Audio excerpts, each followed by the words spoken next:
This is hilarious and also not hilarious at all, right? It's one of those weird things where you can't stop watching. It's America's Funniest Video, where it's like it's a young person and they slip and they fall down and it's funny, but then it's like a 90-year-old and they slip and fall down and you laugh, but as soon as you laugh, you're like, I really shouldn't be laughing about this. Like, they may be dead now, right?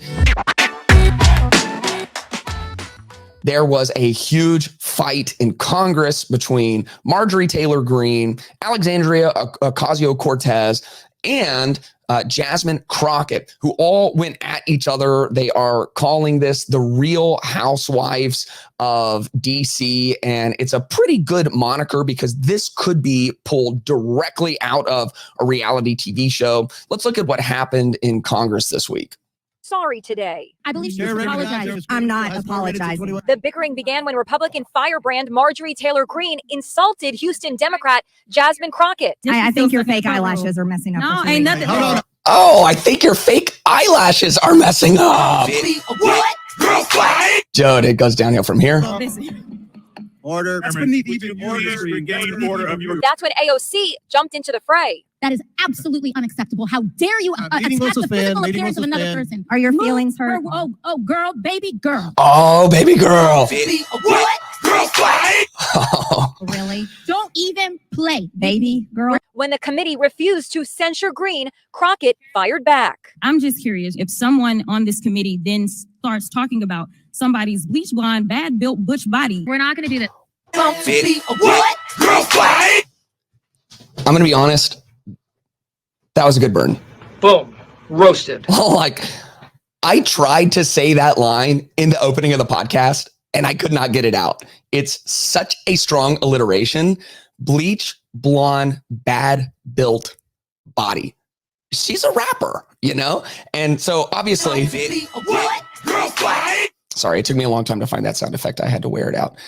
This is hilarious and also not hilarious at all, right? It's one of those weird things where you can't stop watching. It's America's Funniest Video, where it's like it's a young person and they slip and they fall down and it's funny, but then it's like a 90-year-old and they slip and fall down and you laugh, but as soon as you laugh, you're like, I really shouldn't be laughing about this. Like, they may be dead now, right? This is bad. And it's funny, and it's like the same way reality TV is funny, but also it's like, oh, is the American experiment dead now? Like, these are the people that we have put in Congress. This is wild. And there's a famous quote about democracy that basically says, in a democracy, you get exactly what you want and you get it hard. And so it was only a matter of time before our elected representatives started mirroring our cultural norms. And so our cultural norms are now all virtual. And they've been on television for a long time. Television has been this obscure reflection of reality where you watch reality TV and it's so far away from what reality actually is. It's a caricature of reality. It's the worst versions of ourselves. It's how we would act if we had no common sense and no moral decency and no spiritual compass in our life. And it's kind of fun because these absolutely insane people are behaving in ways where you're like, oh yeah, well, if I just was a terrible person, I would act that way too. But I have like a job and a family and believe in God and trying to live a moral life. And so I would never act anything like that. It's a caricature. And now we are a part of the simulation. We're all on social media, which means we're all playing characters. And social media mirrors reality television in the sense that the characters that we play on social media aren't really us. They're like a caricature of us.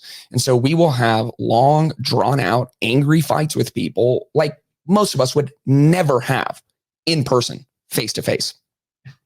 When I get a lot of comments on, this is a small YouTube channel, but I get a lot of comments and most of the comments are negative. Most people won't tell you, hey, I really love this. Most people will tell you, hey, you're an absolute idiot. And I hope that you burn in hell. Wow. So, I get a lot of crazy comments and I just try to respond thinking like, how would I respond to this person if I was face to face with them? And that's not how we're typically living. And so we're in a simulation. We're all playing a character. And now our representatives, which let me remind you, Congress people are there to represent us. And now they're not really representing us. They're representing the caricature of us that we all live in on social media. And social media is quickly becoming our realist reality, especially for Gen Z, for Gen Alpha. The social media world is more important to them, and it is more real to them than actual real life. That's why they can't talk to someone in real life, but they're, connected to a million different people on Instagram or TikTok or Snapchat. So this is what happens. And what's inside of us is coming out, and it's coming out in a quicker way and in a much more robust way than it has for most of human history, because we lived in a physical world, and just the tangible world had boundaries placed on us. But now what's inside is coming out. In James 4:1, it says, "What causes fights and quarrels among you? Don't they come from the desires that battle within you?" And so it's what's inside of you, and what's inside of us. Most of it used to stay inside of us, because in the real world, if you look at someone and you say something like this, there's a chance you would get smacked in the face. But now we're just beefing online with someone a million miles away from us, and we don't think anything of it. In Proverbs 29, it says, "When the righteous increase, the people rejoice, but when the wicked rule, the people groan." And so many politicians have become avatars of our digital reality. They're just playing the caricature of how we experience life in our realist reality, which is now social media. They don't represent the people. They represent the virtual simulation all the people are living inside. And so in a democracy, you get what you ask for, and you get it hard. And so the question we should be asking is, what are we asking for? What actually represents us? Is it the stoic politicians of the past? Is it the people who are reasoned with their words and who have intelligent remarks? Is it people who are actually fighting for the common good of the individual? It's pretty obviously not. Those politicians are very, very few and far between. Now it's the people who are like reality television stars. They're the Real Housewives of DC.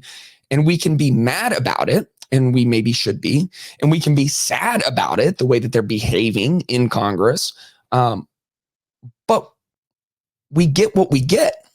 And they do represent how we behave, especially online. And so if we want better representation, then we have to try our best to start building a more robust, better culture. If you enjoyed this video, make sure you are subscribed so you can stay up to date with all new content. And if you want early access, exclusive content, and monthly live Q&As, make sure to check out patreon.com/Clayton Tyner.